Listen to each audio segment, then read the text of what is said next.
Let's explore autistic history and the Autism Wars. This is part 33 of the series. My apologies for the abrupt ending of the last video, speaking about Jim Sinclair, autistic advocate, and their experience back in the 90s with Autism Network International and with parent-founded autism organizations. Well, that triple tick was a notice to let me know overwhelm was coming soon and my brain exploded. So I'm going to pick back up now that I've had half a day to recover and rest from where I left off. So where we left off was in the article published by Jim Sinclair, autistic advocate. This article was titled Autism Network International, The Development of a Community and Its Culture, and it was published in 2005. And I'm picking back up under the subhead there, reality check, from where I left off in the last video. So here we go. Those amazing and powerful experiences of finding kindred spirits, while common, are not universal. When they do happen, they seem to happen to people who were not expecting them. People who come to ANI seeking information about autism so they can better understand themselves or help with practical solutions to everyday challenges, or simple affirmation that being autistic means more than just having a collection of deficits, tend to be the most satisfied with what they find. If they also happen to find personal friendships or feeling of belonging in the group, these are most likely to come as surprises. In terms of social motivation, we have members who are outgoing and effusive, and members who are reserved and withdrawn, and members who are everywhere in between. As with sensory sensitivities, the community norms that have developed within ANI have mostly been concerned with protecting the most or the more sensitive members from unwanted social pressures. While many people have been fortunate enough to form rewarding friendships with other ANI members, we do not recognize any social obligation on the part of any person to have a personal relationship with any other person.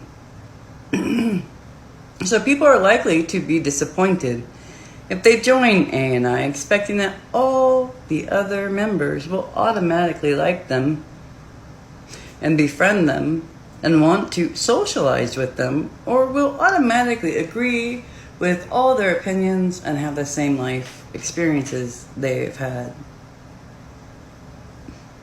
Okay, I was having fun with this foundation filter, but it was kind of freaking me out too. If an autistic person's needs and expectations are not compatible with what ANI has to offer, then the person might be disappointed in ANI. There are also reasons why ANI might ban some autistic people from participation, e.g. the person who harass so many of our members. Autistic people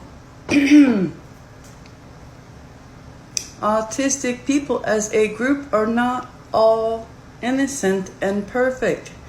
ANI as a community is not ideal for every autistic person. It has become the community that it is in consequence of the people who have come together and stayed together to create it. Over the years, some people have left and others have arrived. Some longtime members have had their perspectives changed or their priorities. These changes have been reflected in the evolution of community customs and availability of community resources. The next section is titled From Network to Community. During 1993 and 1994, several critical events occurred in ANI's development from a network of personal acquaintances into a community. the International Conference on Autism, a joint conference of the Autism Society of America and Autism Society Canada, held in 1993, July 1993, in Toronto, was the springboard for these events.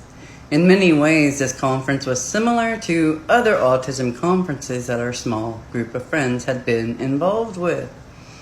Several of us who had met before, plus a few people who were coming to meet ANI members for the first time, arranged to drive together or to meet at the conference. A group of us stayed together at a campground on the outskirts of the city and carpooled daily to the conference hotel. One of our NT parent members offered the use of her hotel room as a gathering place for evening discussions among autistic people. ANI had a booth in the exhibit hall, and all this had become fairly routine to us by now. So here is some more background on the Don't Mourn for Us article written by Jen Sinclair and presented at a Autism International conference back in the 90s. Oh boy, there is some backstory here, so let's get into that. Don't mourn for us. The first thing that made this conference different from earlier ones was my presentation, says Jim Sinclair. I had spoken at conferences before. Usually I had been asked to simply describe some aspect of what it's like to be autistic and then answer questions from parents. This time, I had a message of my own that I wanted to present. I had submitted it the previous year for the National Autism Society of America conference. But the ASA president had taken the unusual step of personally instructing the conference planning committee to not accept it. I submitted it again for the international conference in 1993, and the Canadian host organization accepted it. And so it was at this conference that I presented Don't Mourn for Us in 1993, directly challenging the autism as a tragedy paradigm upon which the conference and its sponsoring organizations were based. The presentation drew a lot of interest to ANI. While some people strongly disagreed with it, I still get occasional hate mail about it even now. Goodness. All right, so that was 93, and this was published, I believe, in 2005, so there is quite a span of almost like 8 years. And still getting hate mail on that one. That's a pattern. Oh, we all know so well. All right. The more common response was, and still is, positive. So that's a good thing. This next section we're going to go into is called Strangers and Cousins. The increased attention generated by my presentation drew more people to come to the ANI exhibit for information about us, and many of them became members. We were reaching the point at which our members no longer all knew each other. Individual ANI members could be strangers to each other. For ANI to continue as a meaningful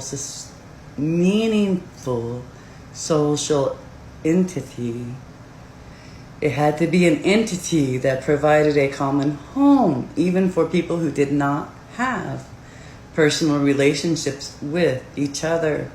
I think it is this sense of being a home, a context for people's lives as a whole, that distinguishes a community from a simple organization. All right, we're going to jump right back into Strangers and Cousins in the next part coming up. Thank you for joining me and exploring more autistic history and the Autism Wars.